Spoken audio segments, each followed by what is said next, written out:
Perfeito. Então, nessa ação penal 505, 49, 32 e 38, depoimento do senhor Pedro Augusto Ribeiro Noves. Eu já indaguei o senhor, só vou indagar novamente. O senhor tem um acordo de colaboração, é Sim, isso? senhor. Perfeito. Tenha contradito, então, doutor? Pois é, fica a testemunha contraditada, porquanto interessada no desfecho da causa. A exemplo do que sucedeu em relação às testemunhas que anteriormente depuseram, e que são também colaboradores, resta óbvio o interesse de todas elas em fazer prevalecer a versão oferecida quando de seus depoimentos nos anexos, uma vez que a premiação está diretamente vinculada como contrapartida à veracidade, utilidade e aproveitabilidade dos depoimentos que prestaram enquanto colaboradores. Logo, são interessados no desfecho da causa e, como interessados no desfecho da causa, não terão a necessária imparcialidade para depor de acordo com a verdade. Neste caso, acresce ainda que, como revelou o incidente verificado na audiência anteriormente designada, esta testemunha foi convocada, ou teria estado, ou seus advogados, isso não ficou muito bem claro, na Procuradoria-Geral na Procuradoria Regional da República, para, na antevéspera da audiência, que seria realizada por videoconferência em São Paulo, tratar não se sabe de quê. Não é? Sendo, digamos assim, este acordo de colaboração premiada celebrado exatamente com o Ministério Público, fica-se a imaginar o que teria sido tratado nesta reunião realizada de uma forma clandestina, não no sentido pejorativo, mas clandestina porque não era do conhecimento das demais partes, só nesse sentido. E o que está, digamos assim, a fornecer indícios veementes, sérios, concludentes de que realmente a testemunha tem aqui um propósito deliberado, qual seja, não defender o senhor Marcelo Odebrecht, mas incriminar outros réus. Perfeito. Alguma questão sobre essa questão da reunião? Sobre a questão Não, do compromisso, eu tá. já. Sobre a questão da reunião, na verdade, houve uma reunião entre a empresa, o Odebrecht, advogado da empresa, e o Ministério Público, em que foi solicitado, foi orientado, na verdade, a que todos os colaboradores comparecessem em juízo para que prestasse o depoimento em Curitiba, o que, na verdade, foi orientado desde o início da força-tarefa, para que a qualidade da prova seja preservada, para que todas as pessoas possam ter acesso presencial à testemunha, já que não há qualquer prejuízo à testemunha em comparecer, se tratam de pessoas que podem sim custear a sua vinda a Curitiba, e não houve qualquer artimanha, como fez crer o nobre advogado, por parte do Ministério Público. Houve simplesmente uma orientação de que todos os colaboradores venham a Curitiba e não há nada de ilícito em reuniões realizadas entre advogados de colaboradores e o Ministério Público durante a existência de um acordo de colaboração. Certo. Esse é um tema recorrente. Eu ouviria o Ministério Público sobre as outras questões, mas como isso já foi debatido, eu tenho um posicionamento, então eu externo novamente esse posicionamento. A própria Lei 12.850 estabelece que ao colaborador, quando depõe em juízo, deve ser tomado o compromisso de dizer a verdade. Tem a letra expressa da lei. A pretensão, então, de não ouvi-lo sobre esse compromisso contraria a lei expressamente. E, por outro lado, uma questão bastante clara, esse compromisso, na verdade, é uma proteção aos delatados, porque, afinal de contas, se o colaborador mente, ele fica sujeito às sanções legais previstas na lei. O fato dele depor seu compromisso não necessariamente significa que o depoimento dele não pode ser questionado oportunamente no aspecto da credibilidade. Mas isso é uma questão a ser deixada ao momento da valoração, quando das alegações finais e da sentença. Então, feita essa ressalva, fica registrada contradito, como determina a lei, dessa feita gravada, não vou consignar na ata. E prosseguimos então, certo? Vou pedir para o senhor se aproximar um pouquinho do microfone. Então, senhor Pedro Augusto Ribeiro Noves. Senhor Noves, o senhor foi chamado nesse processo como testemunha como testemunha, o senhor tem um compromisso com a justiça em dizer a verdade e responder as perguntas que lhe forem feitas, certo? Perfeitamente. Na condição de testemunha, se o senhor faltar com a verdade, o senhor fica sujeito a um processo criminal, certo? Conscientes.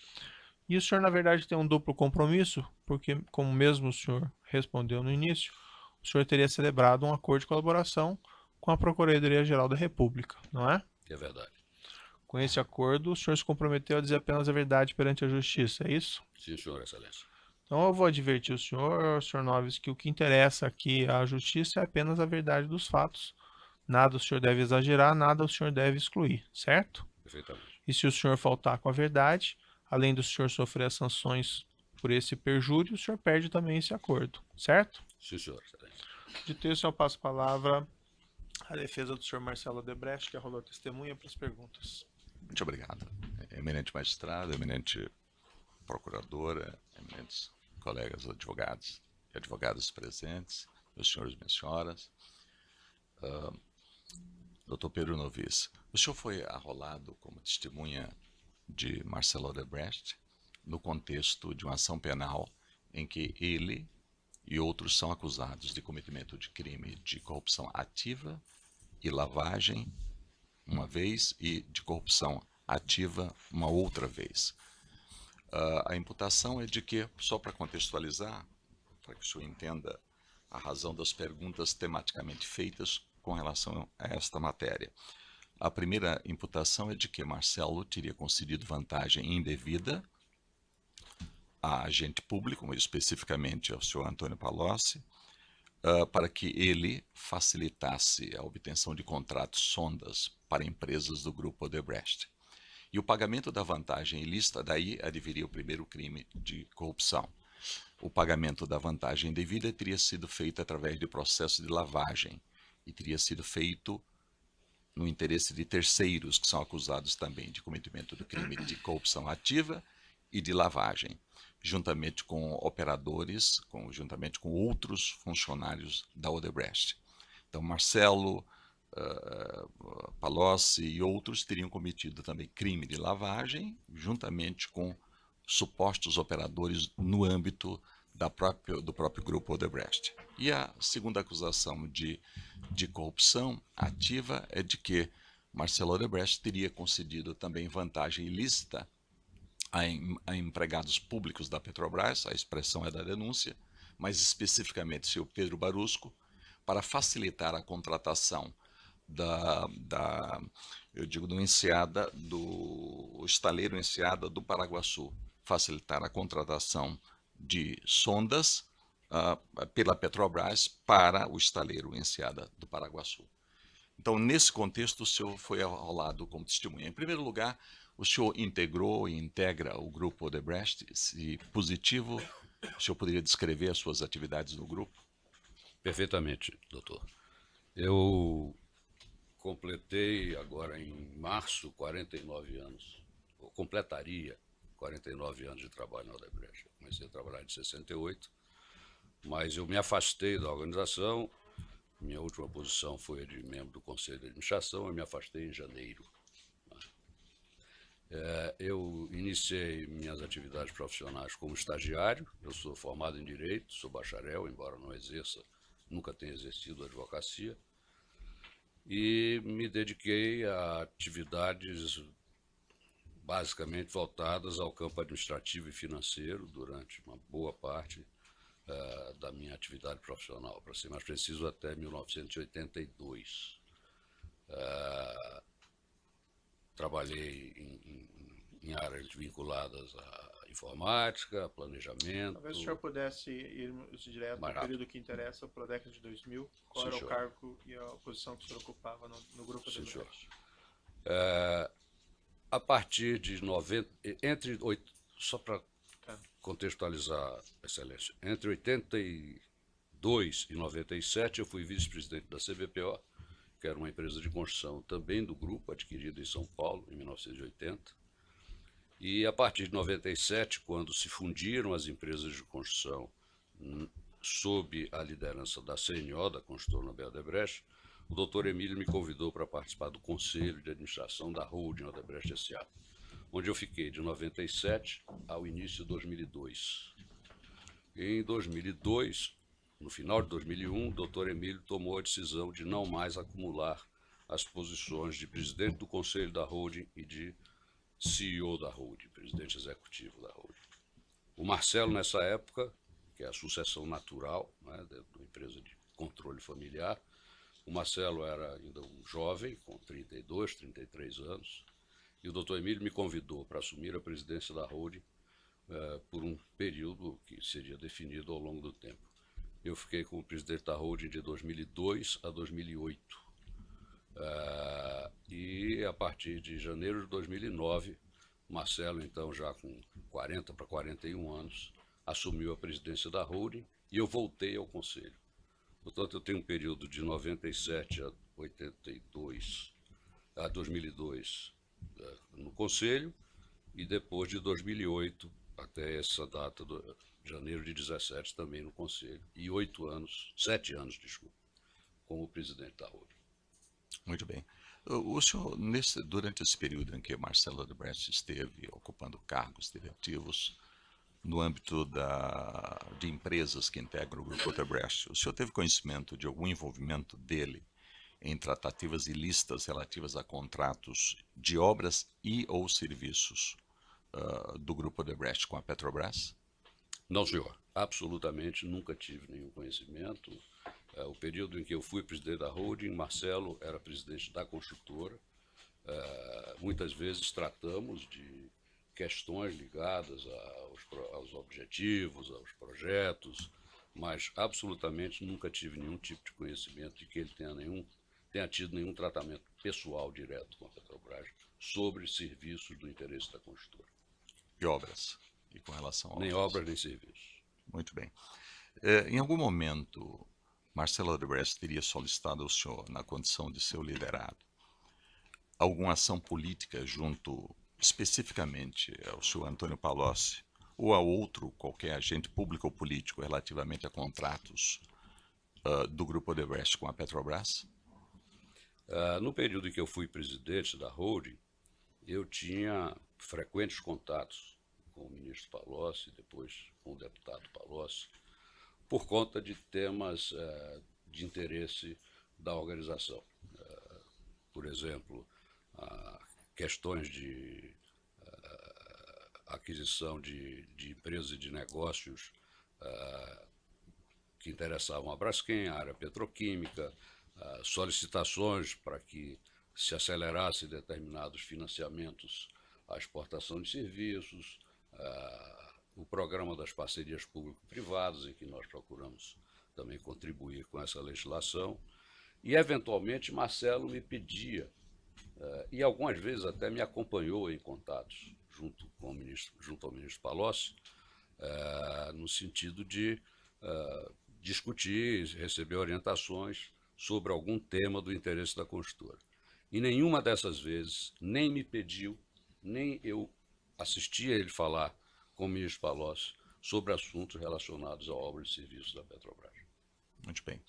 E o senhor teve conhecimento da ocorrência de pagamentos não contabilizados pela construtora Norberto Odebrecht no contexto dessas acusações que estão sendo feitas? Eu tive conhecimento de que houve, em relação a obras e serviços na Petrobras, de certos pagamentos extraordinários, de Caixa 2. Mas, em nenhum momento, tive conhecimento de que esses pagamentos fossem relacionados com o tema das sondas. Aqui eu tomei conhecimento de que se trata a ação que está sendo julgada. Quando Marcelo chegou à construtora Norberto Odebrecht, porque consta que ele teria dirigido a construtora, esses pagamentos não contabilizados já ocorriam mediante, por exemplo, o sistema de geração e distribuição através de offshores e operadores financeiros? Sim, doutor. O sistema de pagamentos de recursos não contabilizados, se o senhor me permite, Excelência, comentar um pouco, Sim. Ele se estende desde sempre e a Odebrecht, evidentemente, não é uma exceção. Essa relação incorreta, nós temos sempre reconhecido, com o poder público, com agentes públicos, sempre existiu. Na fase inicial, quando eu entrei na organização, quando eu comecei a participar, embora eu não tivesse envolvido nesses temas, porque como não sou engenheiro, só no final, quando presidente da Holding, passei a ter relações políticas, relações com clientes. Mas o que sempre ficou claro é que essas despesas se davam e eram necessárias, e até onde eu me lembro e tomava conhecimento, em volumes muito menores do que passaram a ser ao longo do tempo. A internacionalização da organização, que se deu a partir de 79, começou a gerar certas oportunidades que, num primeiro momento, visavam a maximização dos resultados através de planejamento fiscal, através de criação de empresas onde os países em que operávamos tinham uma legislação fiscal mais flexível, que nos permitiam remeter resultados para o exterior. E esse processo foi, por um lado, se expandido na medida em que a organização ampliava a sua atuação externa. Ela começou em 79 com um país, que era o Peru, não é? E hoje tem mais de 20 países onde atua. E essas operações foram se expandindo, por um lado, não é? Os países operavam essas soluções que, evidentemente, envolviam offshores, porque era preciso que se construísse esse planejamento fiscal através de offshores. E, por outro lado,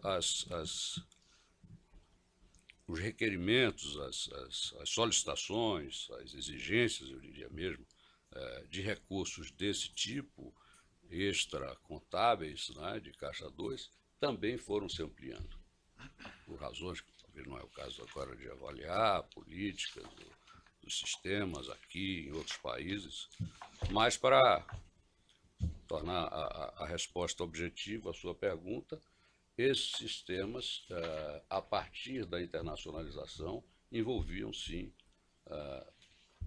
empresas offshores, relacionadas ou não à organização. No primeiro momento, estavam voltadas para o planejamento tributário, a redução de impostos, eram também utilizadas para pagamento de bônus a executivos e, com a continuidade, passaram a ser utilizados também para pagamento de recursos a agentes públicos. O Grupo Odebrecht é composto de muitas empresas, não é isso? Sim, senhor. E essas empresas gozam de autonomia no contexto da organização? Sim, sim. É uma característica, aliás, da organização Odebrecht, uma empresa que tem um sistema de delegação muito, que nós chamamos de delegação planejada, que tem uma coordenação, mas a descentralização e a autonomia são características de nossas operações. Quando empresários, integrantes de empresas do grupo, por razões suas e diversas, entendessem de realizar pagamentos não contabilizados, isso necessitava da autorização, por exemplo, de Marcelo Odebrecht, quando ele foi presidente da Holding? Nem da minha, nem na dele, enquanto presidente da Holding. As empresas tinham autonomia para operar. As empresas, quando eu digo empresa, é até importante não confundir a pessoa jurídica com aquelas empresas operacionais com autonomia. Por exemplo, uma empresa subsidiária que atua no país X, Y, Z, né, que juridicamente é uma subsidiária da construtora, mas operacionalmente ela tem a autonomia dela. Então, nem quando eu fui presidente, e eu posso afirmar também que quando Marcelo foi presidente, nós necessitávamos desse tipo de autorização. Os executivos dessas empresas tinham autonomia. Então, nesse contexto, seria certo dizer que os senhores, quando cada um a seu tempo foram presidentes da Holding, não tinham controle sobre os pagamentos especificamente feitos no âmbito desses contratos que são tidos como irregulares? Sobre a utilização específica dos recursos, não. Isto é válido tanto para o senhor quanto para a Marcelo. Eram produzidos, né, e não eram produzidos na Holding. A Holding nunca gerou Caixa 2. Eram produzidos nas empresas operacionais e eram utilizados por elas. Muito bem. Bem, Satisfeito, Excelência. Muito obrigado. Certo. Vamos seguir aqui. Dos demais defensores, tem perguntas? Antônio Palocci tem perguntas. Certo. Tem a palavra? Sim, sim. Especificamente em relação a este assunto, sondas ou prospecção de óleo e gás em águas profundas, pré-sal, o senhor acompanhou o processo licitatório de que participou o Odebrecht em relação a este projeto? Não, senhor doutor. Eu, a essa época, já tinha retornado à holding. Eu não era mais executivo, tinha funções executivas, mas acompanhava na medida em que, nas reuniões de conselho, eram relatados, informados os programas que estavam em desenvolvimento. O senhor acabou de dizer aí que não ouviu nem soube de nenhuma irregularidade ou tentativa de prática de irregularidades ao longo deste processo relativo a este projeto da prospecção de óleo e gás em águas profundas, das sondas, das plataformas. É certo isso? Sim, senhor. Com referência a pagamentos de despesas de campanha, o senhor já disse que não era responsável por isso, mas o senhor acompanhava isso? Não, doutor, à exceção das campanhas presidenciais. Coincidentemente, ao longo do período em que eu fui presidente da holding, houve 2 eleições presidenciais, porque as eleições para os governos dos estados eram mais delegadas aos diretores regionais, mas eu tratei das 2 campanhas do presidente Lula, mas foi comigo que esse assunto foi tratado e o ministro Palocci foi meu interlocutor nesse momento. Muito bem. O doutor Emílio Odebrecht, ele também acompanhava, digamos assim, estas relações de doações de campanha por parte da Odebrecht? Menos ainda. O doutor Emílio, eventualmente, recebia algum pedido específico de algum amigo candidato na Bahia, por conta de relações, de amizade, etc. Mas no seu conjunto desse programa, sequer tinha conhecimento dos montantes. Porque o doutor Emílio Odebrecht veio aqui e a propósito de uma planilha que existe aqui nos autos, com o epíteto ou a epígrafe de italiano, o doutor Emílio declarou com todas as letras que havia vários italianos na empresa. Isso é verdade ou ele faltou com a verdade quando ele disse que havia vários italianos que assim eram chamados na empresa? Não, eu acho que ele disse a verdade. Havia outras pessoas que tinham esse apelido, inclusive antigos funcionários da organização, mas também é verdade que nós tratávamos o doutor Palocci como italiano internamente. O senhor se antecipou, eu ia perguntar isso aí, mas já vejo que o senhor se antecipou. Ele disse também que, além dessas várias outras pessoas que respondiam pelo apelido de italiano, ele disse também que esta planilha, ele seria leviano se ele afirmasse que ela se referia à pessoa de Antônio Palocci como italiano, que poderia ser qualquer um dos italianos, inclusive o Dr. Palocci. Isso é verdade ou é mentira dele? Eu não posso responder pelo doutor Emílio. Não, mas só pode responder pelos fatos que o senhor sabe. Pelos fatos que eu sei, eu não tinha conhecimento dessa planilha previamente, vinha tomar conhecimento por conta da divulgação que esse assunto teve. O senhor não tinha conhecimento dessa planilha? Não tinha. O senhor celebrou acordo de delação premiada fora do Brasil? Não, senhor.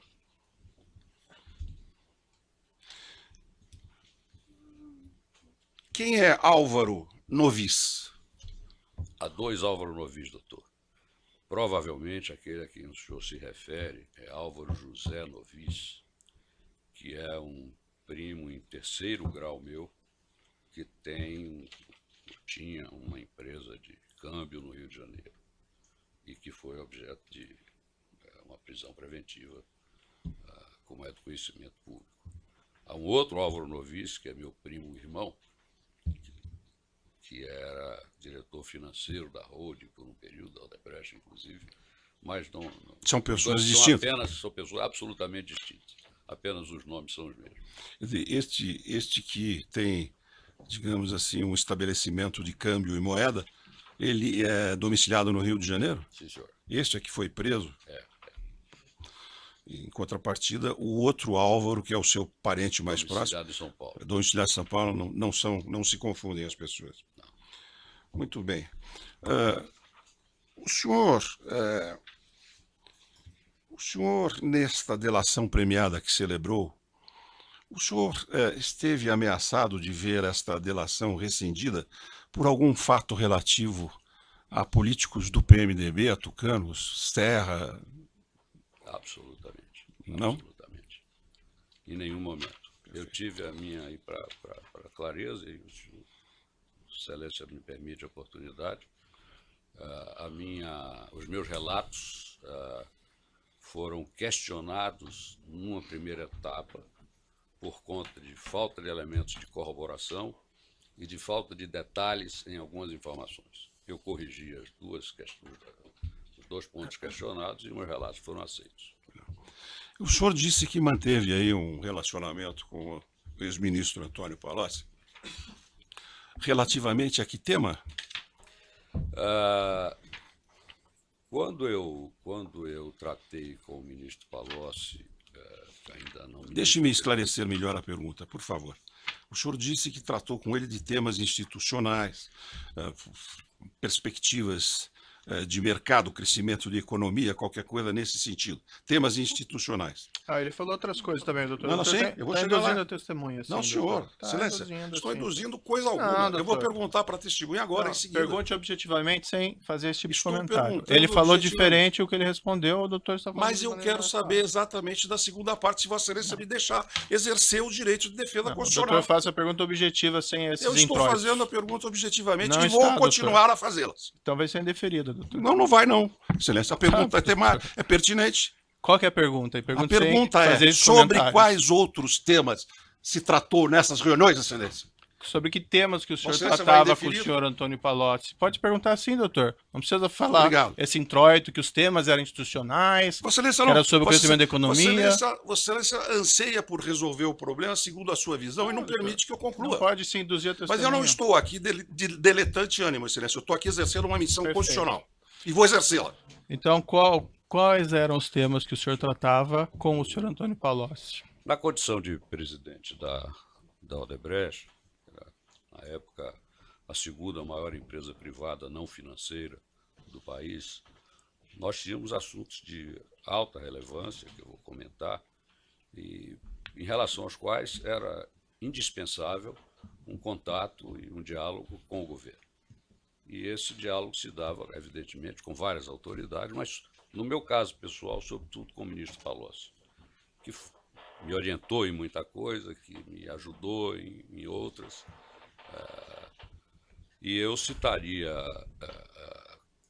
como temas mais importantes em que essa atuação se deu, e nesse relacionamento foram tratados, o projeto de consolidação da Braskem, do setor petroquímico, a posição da Petrobras no início do governo do presidente Lula, diferentemente do que nós esperávamos por conta da própria lei de privatização do petróleo, que vinha do governo do presidente Fernando Henrique, né? Ao assumir o presidente Zé Eduardo Dutra, a Petrobras, as atitudes da Petrobras se alteraram completamente em relação à continuidade do programa de privatização da Petrobras. O presidente Dutra chegou a fazer um plano estratégico da Petrobras, que um dos 5 itens que ele colocava lá, o que era indiscutivelmente contra a legislação, voltar a Petrobras a uma atuação diferenciada ou expressiva na petroquímica. Essas eram questões, como exemplo, que eu levava ao ministro Palocci, que questionava na medida em que isso afetava diretamente, do ponto de vista de capitais, o maior investimento que a organização tinha, que era a área petroquímica, uma área de indústria pesada, capital intensivo. Outro tema que eu solicitei a ajuda do ministro Palocci, a velocidade de aprovação de financiamentos à exportação de serviços no BNDES, na medida em que, muitas vezes, os financiamentos eram prometidos, ajustados, e por orçamento ou por burocracia, pelo que fosse, esses financiamentos demoravam a ser implementados. Tratei também com o ministro Palocci e discuti com ele, se eu não estou enganado, em 2004, acerca da criação da legislação das parcerias público-privadas, né? Da necessidade do governo federal acelerar o projeto das concessões em várias áreas, portuárias, rodoviárias, assim por diante. Nós vimos de um período de 8 anos do governo do presidente Fernando Henrique, onde tanto o governo federal como muitos dos governos estaduais praticamente não investiram em infraestrutura. Nós vimos de uma fase extremamente dura no Brasil, dificuldades. Então, víamos, e eu buscava explorar nesses diálogos a oportunidade de sensibilizar o governo para que era preciso, não só porque era do interesse do país, né, que a infraestrutura, como todos nós sabemos até hoje, é tão atrasada, né, defasada, como porque nós precisávamos criar condições para sobreviver, para desenvolver a empresa. Certo. bem. Eu vou interromper um minuto pelo tamanho do áudio e retomamos.